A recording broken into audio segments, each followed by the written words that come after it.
Bem-vindos a mais um Giro Sindical. Eu sou a economista Renata Belzunces e o Giro Sindical é uma parceria entre o DIEESE e o SINDIC-CT. DIEESE é o Departamento Intersindical de Estatística e Estudos Socioeconômicos e SINDIC-CT é o Sindicato Nacional dos Servidores Públicos Federais da área de Ciência e Tecnologia no setor aeroespacial. Nós vamos conversar aqui com o dirigente sindical dos eletricitários de São Paulo, o William Oliveira de Freitas, mais conhecido como Cebolinha, e o nosso tema aqui vai girar em torno das últimas ocorrências do apagão, da terceirização, da privatização e dessa conjuntura muito particular que a região mais populosa do estado mais rico do país tem vivido. Obrigada, Cebolinha, por aceitar nosso convite aqui no Giro Sindical. Bem-vindo. Boa tarde. Cebolinha, antes da gente entrar na questão do apagão e de todas as relações que a gente vai fazer aqui sobre o desdobrar do setor desde a privatização, conta para a gente um pouquinho quem é o Sindicato dos Eletricitários de São Paulo, em quantos municípios está operando, qual é o tamanho da base, quais são as principais empresas com quem o sindicato negocia. O Sindicato dos Estados de São Paulo ele atua da região oeste, que é a divisa lá de Campinas, até o litoral norte. A gente tem 109 municípios que a gente atende. As principais empresas, né, que são as concessionárias Enel, a CPFL, EDP, aí temos a CETEP Transmissões Paulista, tem uma parte de Furnas, que a gente representa também, os trabalhadores de Furnas, e várias outras contratadas, né, que existem no setor aí também. Dá um total de, se eu não me engano, está em torno de 300 empresas que a gente representa já. E em termos de número de trabalhadores, você tem uma estimativa de quantos são? Trabalhadores, assim, quando puxa pelo KNAI, dá 48 mil representados, né? Aí, só que a gente não tem tudo isso de sócio, porque o que a gente consegue realmente ter em mãos é sócio, né? E sócio a gente está em torno de 9 mil, 10 mil sócios. Assim, o Sindicato Universitários de São Paulo é o maior da América Latina, né? A gente é o maior do ramo aqui, depois vem pelo Sindicato de Campinas, né? Que é o segundo, né? Sim, e a gente está falando do estado mais rico do país e na região mais populosa e também, com todas as suas desigualdades, também muito rica, muito pujante, né? E nessa região, no último dia 3 de novembro, aconteceu um apagão que deixou milhões de pessoas sem energia, sendo que milhares delas tiveram até uma semana até ver o seu restabelecimento. Cebolinha, na avaliação do sindicato, qual é a causa desse apagão e quem são os responsáveis, se é que é possível já apontar algumas hipóteses? Nós sabemos que foi constituída uma CPI na Assembleia Legislativa do Estado de São Paulo, que está apurando. E o sindicato também foi convidado para essa CPI? O nosso presidente, né, que é o Chicão, está participando hoje mesmo na Câmara dos Vereadores de uma CPI. A gente está na Câmara dos Vereadores, nos deputados e algumas outras que está sendo chamada em Brasília também, né? Quem são os culpados? Os culpados são vários. Não é só, igual aqui no caso do estado de São Paulo, a Enel, né? Tem a sua culpa, mas já tem a culpa da agência reguladora, que é a ANEEL. No caso do contrato é muito falho, é muito vago. Agência reguladora, que é a Arcesp. Então, assim, a fiscalização não é feita totalmente como deveria por falta de funcionários fiscais. A Arcesp, ela só regula o estado de São Paulo inteiro, né? Que a Arcesp é do governo. Então, ela tem que pegar não só a Eletropaulo, pega a Sabesp, pega tudo quanto é serviços públicos, transporte, está pegando vários serviços públicos para fazer e são os mesmos fiscais que tem que atuar. Então, não tem gente suficiente para fiscalizar. Fiscaliza por amostragem. Da parte da Eletropaulo, o vendaval foi lá, foi um fenômeno que aconteceu. Não dava para prever. Mas a demora na volta da energia, igual eles falam que eles são culpados, são sim. Se tivesse funcionário para restabelecer, voltaria a energia muito mais rápido. Então, eles alegam, a árvore está caída, difícil acesso. Se o bombeiro chega, o carro da Eletropaulo chega também. Aí, a árvore no chão é problema da prefeitura. O problema da Eletropaulo é restabelecer energia. Pegasse os cabos, colocasse para cima, restabelecer energia, deixasse a árvore lá, impedindo o trânsito. O trânsito não tem nada a ver com a gente mais. De restabelecer energia, igual eles falam, não podia porque a árvore está caída. Eu trabalho no sistema também, sou 20 anos funcionário da Enel, sou funcionário da Enel também, estou liberado para ser o dirigente sindical. Dessa parte eu conheço que eu atuei bastante. Então, é muita desculpa também. A terceirização que aconteceu aí, a gente tinha, quando a Enel assumiu, chegamos a ter 8.050 trabalhadores. Hoje a gente tem menos de 3.900 trabalhadores próprios. Aí o que ela faz? A Enel, em todo lugar que ela passa, Goiás, Rio de Janeiro, todo lugar, ela prega a terceirização irrestrita, 100%. Então, assim, no nosso caso, ela não conseguiu terceirizar tudo por causa do nosso acordo coletivo, né? Que a gente tem um item lá que é a rotatividade, que ela pode mandar embora só 5% do quadro. Aí tem vários trabalhadores também que saiu além desse quadro aí, porque é PDI, PDV, gente que está cansado. O nosso salário hoje, atualmente, hoje, não menosprezando o porteiro, para você ter uma ideia, você trabalhar numa portaria ou num condomínio, você recebe de 2.800 a 3.000 reais iniciais. Um eletricista para trabalhar na rede hoje, o nosso piso é de 1.500 reais. Então, assim, ó, trabalha no risco. A gente tem lá vários trabalhadores que dão a vida lá, que morrem por causa de acidente, alguma coisa, por um salário de 1.500 reais. Você falou Eletropaulo, mas quando a gente está falando de Eletropaulo, a gente está falando de Enel. É que, na verdade, razão social é Eletropaulo, Eletropaulo Metropolitana, não mudou. Sobre o restabelecimento da energia, conta como é que foi esse momento, que deve ter sido muito difícil para vocês na condição de trabalhadores também. A demora ou não de restabelecer a energia sai lá da chefia, do centro de operações. A pessoa está passando, você está sem energia, não é porque o cara está passando na rua que ele pode te atender. O trabalhador só pode atender o serviço que ele tem a ordem despachada pelo centro de operações. Então, antigamente, quando era estatal, a gente ia passando, passou na sua frente da sua casa, está com o cabo partido, alguma coisa, a gente tinha a autonomia de reparar o serviço. Hoje não tem mais. Se o Nossa. trabalhador fizer um serviço onde ele não tem a ordem de serviço, ele é mandado embora por justa causa. Isso é procedimento da empresa. Então, o trabalhador, não é porque você está desesperado há 4 dias e eu peguei uma nota que está só 2 horas sem serviço. Eu vou atender a que está 2 horas sem energia. Porque eu só posso executar a ordem que eu tenho no meu PDA lá, né? Que é a ordem de serviço. Então, assim, a população nessa parte não entende. Agride trabalhador e, na verdade, são guerreiros que estavam lá, né? Tentando restabelecer energia. Igual, vou dar um fato aqui. O rapaz, amigo meu, que trabalhou comigo muito tempo, ele ficou 3 dias na casa dele sem energia e restabelecendo a energia dos outros. Ele ia na casa dos consumidores, restabelecer energia, ele voltava para casa dele, não tinha na casa dele. Então, para ver a situação que a gente passa. Na nossa própria casa não tem energia e chega na casa do consumidor, ele bravo, xinga a gente, acha que a gente é o culpado da falta de energia dele, é culpa da Enel, não do trabalhador da Enel. Aí da parte do centro de operações, na verdade, foi muita ligação, muito chamado, e o próprio presidente da Enel lá teve na CPI, ele falou, eles desligaram, não tinha atendimento mais. Ficou desligado o serviço durante um bom tempo lá, porque não tinha gente para atender a quantidade de chamadas que estava entrando no 0800. Nós vamos fazer um intervalinho e o Giro Sindical volta já já.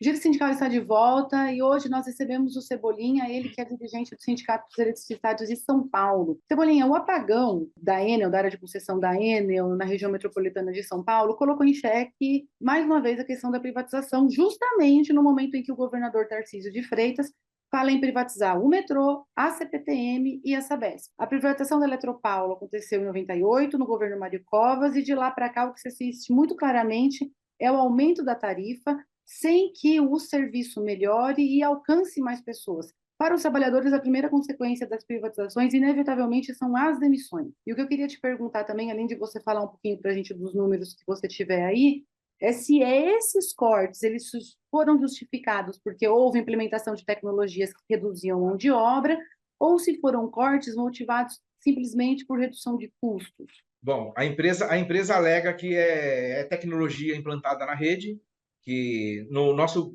ponto de vista é uma burrada, né? Porque eles instalam vários religadores automáticos. O que o religador automático faz? Caiu uma árvore na rede. Ele vai lá e desliga seu circuito, ele chega assim, não sei se já acompanhou, todas as concessionárias. Seu circuito pisca 3 vezes, pisca uma vez, volta. Pisca a segunda, volta. Piscou a terceira, não resolveu o problema, ele apaga. Aí os religadores automáticos do centro de operações, o pessoal picota o sistema, vai religando partes e deixa aquela parte que está com problema desligada. É bom para a companhia que ela fica menos clientes sem receber, porém o problema está lá. Cabo partido, alguma coisa que estourou, alguma coisa que deu problema, está lá. Eles deixam para atender depois. Então a tecnologia que foi atendida é essa, mas a redução é o capitalismo. Eles vêm, a redução é para reduzir salário, que reduziu drasticamente. A época de estatal tinha em torno de 15 mil trabalhadores. Quando eu peguei, eram 8 mil, 8.050 para ser exato. Isso tem nos valores do acordo coletivo. Eu tenho até a tabelinha. Ó. Chegou a ter 8.050 trabalhadores em 2016. Canel até teve um apagão em 2015 para 2016, que teve esse problema também aqui no estado de São Paulo. E a ANEL obrigou a Enel, na época era essa, a contratar mais 1.000 trabalhadores. Aí chegou, a gente tinha 7.400, chegou a 8.050. Aí a Enel, quando assumiu, só vem fazendo as demissões e hoje a gente tem menos de 3.900 trabalhadores próprios. Aí que eles alegam? Eles alegam que eles têm 14 mil, 11 mil, que eles alegam por aí no jornal, nas notícias deles, porque eles somam os contratados. Aí que a gente fala, os contratados não têm os mesmos benefícios, salário, nem treinamento que os próprios. Porque dar treinamento é prejuízo. O que é o treinamento? Eles me param, eles me deixam uma semana fazendo treinamento, eu não estou produzindo. Então, só que é obrigatório, a gente obriga a ter, a própria tem o treinamento. Os contratados não, os contratados têm os contratos, se não estiver prestando serviço, não recebe. Então, os donos das contratadas não vai parar o pessoal para dar treinamento. Vai produzir, que é para a gente mandar nota para a Enel. Então, assim, ó, tem muitos trabalhadores que eram da Enel e estão na contratada hoje. Então, assim, ó, esse trabalhador tem a expertise, tem a experiência que tem. Só que os novos que entram não têm o treinamento adequado igual a gente teve. O salário é totalmente diferente, então a redução da terceirização é isso. É para eles terem mais lucro em cima de salário do trabalhador. Então, terceiriza, precariza o serviço, porque o atendimento não é o consumidor não tem o atendimento que devia, porque os trabalhadores não têm o treinamento adequado, conforme os próprios, não têm os mesmos equipamentos e não têm o mesmo suporte que a própria. Os terceirizados, eles trabalham, muitas não recebem o salário em dia, que a gente tem, que a gente é do sindicato, a gente acompanha no dia a dia.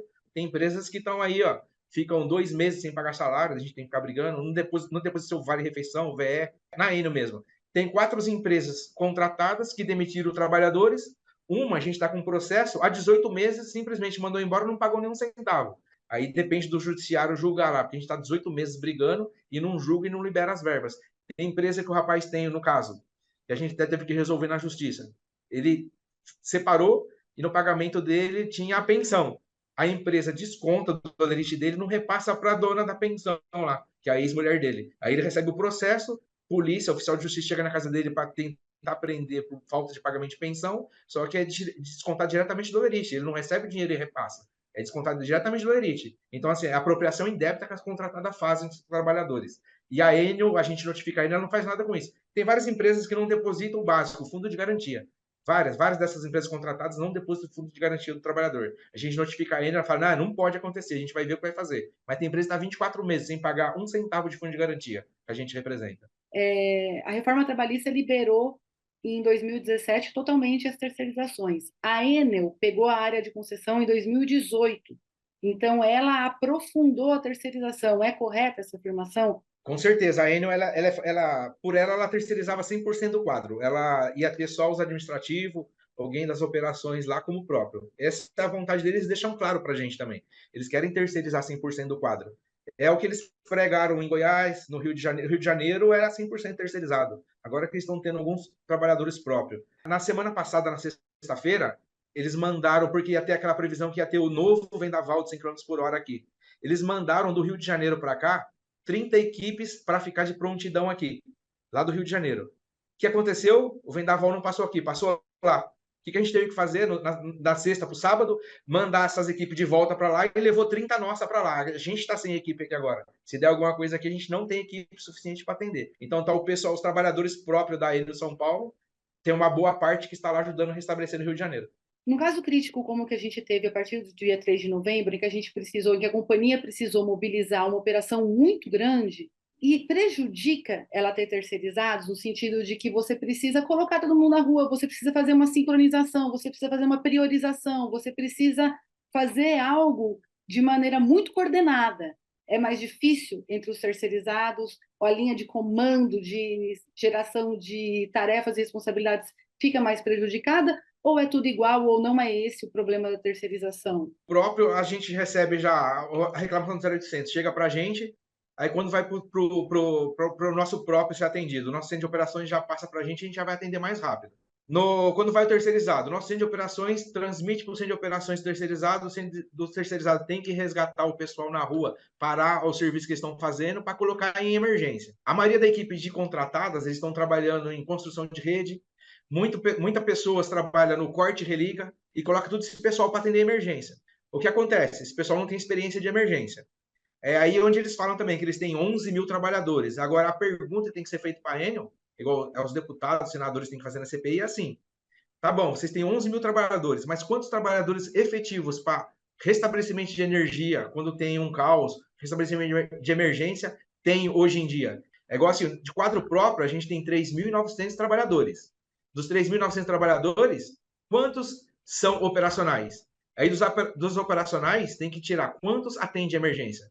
Eu sou um trabalhador hoje operacional, eu estou no quadro dela. Na hora que ela passar para você, eu estou lá no 3.900. Só que eu não estou atuando, eu estou licenciado para o sindicato. Vamos falar que ela fala que 1.500 são operacionais. E deve dar próximo disso aí, 1.500 operacionais. Só que de 1.500 operacionais, tem o pessoal que trabalha no corte religa, tem o pessoal que trabalha só em restabelecimento de automação, tem o pessoal da transmissão. Efetivo mesmo, que restabelece a energia da população, deve ter uns 500. Então, nós vamos fazer mais um intervalinho e o Giro Sindical volta já já.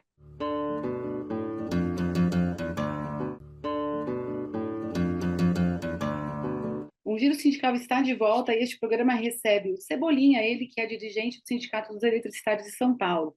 Cebolinha, a Enel ela atua em São Paulo, Rio de Janeiro, Ceará, também no setor de renováveis, mercado livre de energia e outros negócios relacionados. Apenas na concessão da área metropolitana de São Paulo, ela registrou nos 9 primeiros meses desse ano 1 bilhão e 100 milhões de reais de lucro. Houve um crescimento de 28% com relação ao mesmo período do ano passado. É um lucro maior, uma tarifa que o consumidor sente cada vez maior, com um peso cada vez maior no bolso, menos planejamento, pior serviço, pior condição de trabalho. Essas interrupções é uma coisa que o consumidor ele sente um aumento. Cada ameaça de chuva já se pega uma vela. A perspectiva é que o serviço continue apresentando essas falhas. E na sua avaliação, o que é que precisaria ser feito para que a gente tivesse um fornecimento de serviço mais estável, mais regular? Bom, sobre os lucros absurdos que ela tem, é disso, né? Ela reduziu o quadro de trabalhadores, reduziu o salário, quem tinha salários maiores não estão na empresa mais, então foi reduzindo o salário, com isso ela tem mais lucro. Terceirizando, paga menos salário, menos benefícios, PLR, vale refeição, todos os benefícios que o próprio tem, o terceiro não tem. E quanto à manutenção que a gente fazia antigamente, a gente passava na rede lá, tinha um técnico de fiscalização, fazia a fiscalização e verificava, por exemplo, aquelas madeiras que ficam em cima do poste lá. A gente chama de cruzeta. Então, assim, ó, hoje em dia tem muita, mas não é pouca, não, é muita cruzeta. Qualquer circuito que você correr aqui no estado de São Paulo, aqui na região, tem muita cruzeta podre. E a empresa não trabalham trocando preventivamente. Eles jogam com a sorte e falam assim: ah, deixa até cair. O dia que cair, a gente restabelece. Tanto é que a gente estava na CPI, a gente até fez uns circuitos por aqui. No circuito que nós corremos, nós achamos mais de 50 cruzetas com problema. Aí, sim, vários outros problemas que tem. Na cruzeta é mais fácil de visualizar, porque tá lá em cima segurando os cabos de 13 mil volts. Então, assim, é árvore. Aí, árvore não é só um problema da Enel, é um problema da prefeitura também. Então, assim, ó, a árvore, antes de chegar no cabo, antes de encostar no cabo, responsabilidade da prefeitura. Só que dela não faz a parte dela de cortar antes. Depois que chegou a encostar no fio, aí tá lá na norma, responsabilidade da Enel. E quando encosta na fiação, a gente demora para dar um atendimento também. Daí quando dá vendaval, dá ventania, cai a árvore, tá lá encostada e faz acontece o que aconteceu agora aí, né? Dá aquele monte de árvore que caiu, por quê? Não foi podada, não foi feita a preventiva. Então, assim, ó, ela não tá fazendo prevenção para ter lucro, por quê? Ter trabalhador na rua fazendo essa prevenção, troca de cruzeta, troca de equipamentos antigos, é gasto. Vai ter que comprar equipamento novo para repor, é melhor lucrar e mandar embora para a Itália, né? Que é o esquema que a Enel faz. Antigamente era essa, que era a americana, pegava o nosso dinheiro e mandava para os Estados Unidos. Hoje é uma empresa estatal italiana que comanda aqui e manda o dinheiro todo para a Itália e a gente fica sem nada aqui e o atendimento é péssimo para o consumidor por causa disso. Não há investimento na rede, eles falam que investe, mas investe em tecnologia para tirar trabalhador. Mas investir em coisas que estão aí, igual o Cruzeiro, um monte de coisa que já está pronta, que poderia melhorar para não dar falta de energia futura, essa parte eles não fazem. Também a gente tem assistido que há muitas empresas que foram privatizadas em outros países, que fornecem energia elétrica, que estão na área de energia, mas que estão sendo restatizadas. Nesse ano, a gigante francesa a EDF foi restatizada em uma energética. No ano passado, no contexto da guerra entre Rússia e Ucrânia, também uma empresa alemã, a Uniper, que é de fornecimento de gás, que também atende as residências, atende os consumidores finais, ela também foi restatizada. Ou seja, no contexto de crise e de incertezas, o Estado retoma a operação porque o setor privado parece não conseguir garantir que o serviço continue operando bem e que isso garanta soberania, garanta qualidade, garanta o básico, é um serviço essencial. Esses exemplos eles podem revelar a inadequação que o setor de energia e o setor de energia elétrica em especial fique na mão de privados? A nossa avaliação que deveria ser estatal, tanto energia quanto água, nunca deveria estar na mão de outros. Água e energia é um bem comum para todo mundo precisa para sobreviver. E a gente falar que uma empresa não tem que ser estatal e sim privada, você pode pegar qualquer uma. A EDP é uma empresa estatal espanhola, portuguesa. A Enel é uma estatal da Itália. Então, só as empresas estatais vêm comprar nossas concessionárias aqui. Aí fala que é o pessoal mesmo que gosta de privatizar. A estatal não funciona. Não funciona aqui, né? Porque as estatais de fora vêm e compram aqui. E assim, a gente está contra o mundo, né? Todo mundo lá fora falando, não serve privatizar. Água e luz tem que ser estatal, porque o governo tem que dominar, porque um país de fora. Imagina um país de fora tomando conta de toda a nossa água e fala assim: não, a água não vai ser para cá, vai embasar e vai mandar tudo para fora. A gente fica sem água boa. E a luz, de repente, eles estão tomando conta, tem uma guerra, alguma coisa, eles apagam, faz um apagão, desliga toda a nossa energia aqui. Então, uma empresa na mão do governo italiano tomando conta das nossas concessionárias, de todas as outras fora, né? Italiana, porque a Enel. A EDP é uma portuguesa. Então, estatais de fora vêm, compram nossas empresas aqui e viram privadas na mão de estatais de fora. Então, assim, é todo contramão, todos outros lugares fora do Brasil tá falando que não funciona. Estão reestatizando. Enquanto aqui a gente briga para privatizar mais coisas ainda que é essencial à população. Todas elas, CPFL, a Electro, EDP, Enel, todas elas são empresas estatais de fora, uma de cada lugar, uma da China, uma de Portugal, uma da Itália, uma colombiana, todas estatais de fora vêm e compram nossas empresas que eram estatais e para a gente é privada. E manda o nosso dinheiro para... O que uma estatal faz? A estatal não tem que ter lucro. Antigamente, quando era Eletropaulo, os funcionários da Eletropaulo tinham bons salários, tinha coisa errada, igual o pessoal fala, tinha. Quando é estatal tem alguma coisa errada, tem que ir lá consertar o erro. Não simplesmente privatizar e fala assim, acabou a roubalheira, igual eles falam, né? Quando privatiza, fala, acabou a roubalheira. E mandar todo o nosso dinheiro daqui, que deveria ser lucro e gerado melhoria da energia, melhoria da qualidade de vida, que é uma migração da estatal, né? Não só na energia, ainda melhorar o meio ambiente da população em volta daquele benefício, que é no caso da Eletropaulo, não, pega esse lucro que devia ser investido aqui e mandar para fora, não uma roubalheira, o meu ponto de vista é esse. Mandar todo esse lucro para a Itália não é roubar. Bom, a justificativa da empresa para o apagão do início de novembro foram os fortes ventos. Também as árvores, aí nisso houve um jogo de empurra, que você já citou aqui.